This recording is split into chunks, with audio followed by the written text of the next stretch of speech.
Выкинул еще 6 штук. Так быстро на гору нагребли вообще. Моментально рванули, сейчас начинает опускаться. А сразу так быстро. Ну, они тоже, естественно, все на девятках. Кто одного девятки, другого десятки. Там по-разному оставались.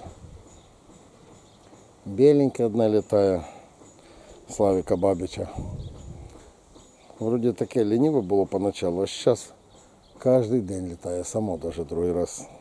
Я його не кидав, воно вискочило, голубятня і пішло. Красненьких там літає, по-моєму, 4.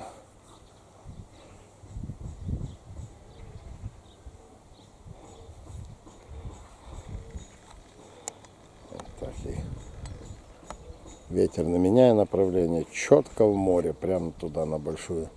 Кто знает где это, но прямо так по дороге, если голубятня. Ну как ко мне заезжать, так прям туда и ветер.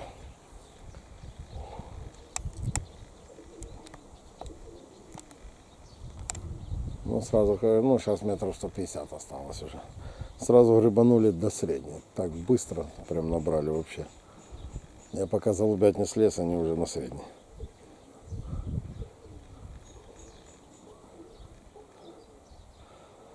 Некогда снимать, строю печку в доме, переделаю, там грубу делаю, так чтобы зимой комфортно было. А хочется же, от руки тянутся, только выпущу, гляну, что летает, а руки тянутся. Надо что-то заснять, привычка уже. Только что звонили соседи, у них там тетеревятница зверствовала. Пока добіжав, нема. Ну, думаю, кину дома.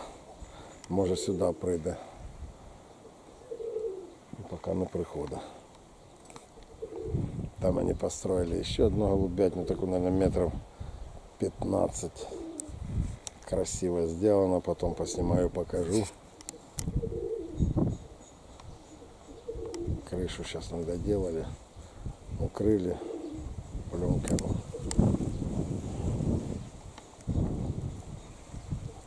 Ветер не легкий, скажем так. Метров, наверное, 6-7. Нормальный. Для голубей, конечно, победный.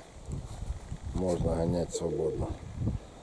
Тут еще вся голубятня закрыта. Я их не выкидывал, не выпускал. Одна это синяя, все голубятни смолой тут. Тут еще до хрена полная будка.